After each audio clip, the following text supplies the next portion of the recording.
பிரியமானவர்களே, இந்த நாளில் உங்களை சந்திக்கிறது நான் மிகுந்த மகிழ்ச்சி அடைகிறேன். எல்லாம் நல்லா இருக்கீங்களா? இந்த நாளிலே கர்த்தருடைய வார்த்தையை நாம் கேட்போம். இந்த நாளுக்கான வாக்குத்தத்தமாக சங்கீதம் 23வது சங்கீதம் 1வது வசனம்.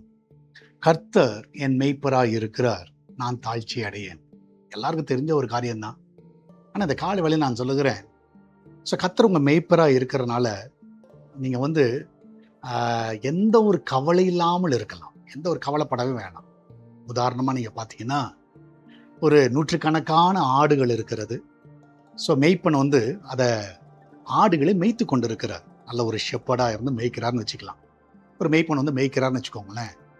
ஸோ அந்த ஆடுகள் அந்த புற்களை எல்லாம் சாப்பிடும், அதுக்கப்புறம் அது இளைப்பாரும், எல்லாம் செய்யும், சரியா? ஆனால் என்ன தைரியத்தில் பண்ணுன்னா, அந்த மெய்ப்பன் என்னை கண்காணித்து கொண்டு இருக்கிறார், எந்த ஒரு ஆபத்து எனக்கு நேரிடாதபடி மெய்ப்பன் தூங்க மாட்டாங்க. ஸோ ஒருவேளை ஆடு தூங்கினாலும், ஆடு சாப்பிட்டுட்டு இருந்தாலும், ஸோ மெய்ப்பனை தூங்கிட்டு இருக்க மாட்டாங்க. மெய்ப்பனை சுற்றிலும் பார்ப்பார்கள், இந்த ஆட்டிற்கு ஏதாவது ஆபத்து நேரிடுமா, அது நேரிட்டால் எப்படி பாதுகாக்கிறது. அதே மாதிரி தான் நம்ம தேவன். இன்றைக்கு நான் விசுவாசிக்கிறேன், நீங்கள் பீஸ்ஃபுல்லாக இருங்க. நீங்கள் என்ன நடக்கும், ஏது நடக்கும், ஏதாவது ஆபத்து வந்துருமா அப்படிலாம் யோசிக்காதீங்க. ஏன்னா நம்ம ஆண்டவராகிய இயேசு கிறிஸ்து நல்ல மெய்ப்பனாக இருக்கிறார். அவர் உங்களுக்கு எந்த ஒரு ஆபத்து வராதபடி நல்ல மெய்ப்பனாக இருந்து அவர் பாதுகாக்கிறார்.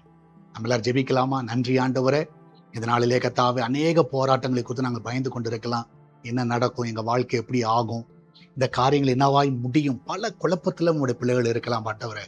அந்த காலை வேளையில் எங்களுக்கு நல்ல ஒரு வார்த்தை நீர் கொடுத்திருக்கிறீர். நல்ல ஒரு மெய்ப்பனாக இருக்கிறீர். நாங்கள் தாழ்ச்சி அடைய மாட்டோம். நாங்கள் நல்ல நிம்மதியாக இளைப்பாருவோம், நல்ல பீஸ்ஃபுல்லாக இருப்போம் ஆண்டவரே. இதனாலே இந்த சிந்தனையில் வருகிற எல்லா போராட்டங்கள் ஆண்டவர் இந்த பிள்ளைகளை விட்டு முற்றிலுமாய் விலகட்டும். நீ நல்ல மெய்ப்பனாக இருந்து அந்த பிள்ளைகளை பாதுகாத்துக் கொள்ளுங்கப்பா. நீ வேலைக்கு போகிற பிள்ளைகள், வீட்டில் இருக்கிற பிள்ளைகள், படிக்கிற பிள்ளைகள், அன்று எல்லாரும் சுகமாய் காத்து கொள்ளுங்க. அந்த விசேஷம் அந்த கிச்சன் பகுதியில் ரத்தத்தை நான் தெளிக்கிறேன். அந்த பிள்ளைகள் நல்ல பாதுகாப்பை கொடுங்க. சமைக்கிற எல்லா ஆகாரங்களும் ஆசீர்வதிக்கப்படட்டும். அப்பத்தையும் எண்ணெயும் தண்ணியும் மாவையும் ஒரு குறைவில்லாமல் நடத்துங்கப்பா. அந்த வீட்டில் ஒரு குறைவு படக்கூடாது. இன்னைக்கு ஒரு வேளை ஹாஸ்பிட்டலில் யார் இருந்தாங்கன்னா அவங்கள சுகமாய் வீட்டுக்கு கொண்டு வாங்க. எல்லா ஆபத்துக்கு விலைக்கு பாதுகாத்துக் கொள்ளுங்கப்பா. இதனால் பர்த்டே வெட்டிங் அனுப்பிச்சு கொண்டாடுகிற பிள்ளைகளை ஆசீர்வதிங்க, நன்மையினால் திருப்தி ஆக்குங்க. இந்த ஆண்டு வரை அந்த பிள்ளைகள் ஆண்டு எல்லாவற்றிலும் சந்தோஷமா இருக்கட்டும். அன்று எல்லாவற்றுக்கும் மேலாக அந்த சால்வேஷன் டிவி ஆசீர்வதிங்க, எஸ்தர் திருச்சபை ஆசீர்வதிங்க. அநேக ஜனங்களை சபைக்கு கொண்டு வாங்க, புதிய ஆத்துமாக்களை கொண்டு வாங்க. இந்த பெங்களூர் பட்டணத்துக்கு ஆண்டவரே, இந்த திருச்சபை, எஸ்தர் திருச்சபை ஆசீர்வாதமாக இருக்கட்டும் அப்பா. அநேக ஆத்துமாக்கள் பலனடைய உதவி செய்யப்பா. அந்த ஆலய கட்டுகிற காரியத்தில் எங்கள் தேவையெல்லாம் சந்திங்க. ஜனங்களுடைய இருதயத்தில் பேசுங்க, ஜனங்களோடு இடைப்படுங்க, காத்துக்கொள்ளுங்கப்பா. மகிமையான காரியங்களை செய்யும். இயேசுவின் நாமத்தில் ஜெபிக்கிறோம் எங்கள் அன்பின் பரலோக பிதாவே. ஆமென், ஆமென். பெருமனால கர்த்தர் கூட இருக்கிறார். தைரியமா இருங்க, பயப்படாதீங்க. நீங்க இளைப்பாருங்க. கர்த்தர் பாதுகாத்து கொண்டு இருக்கிறார். God bless you.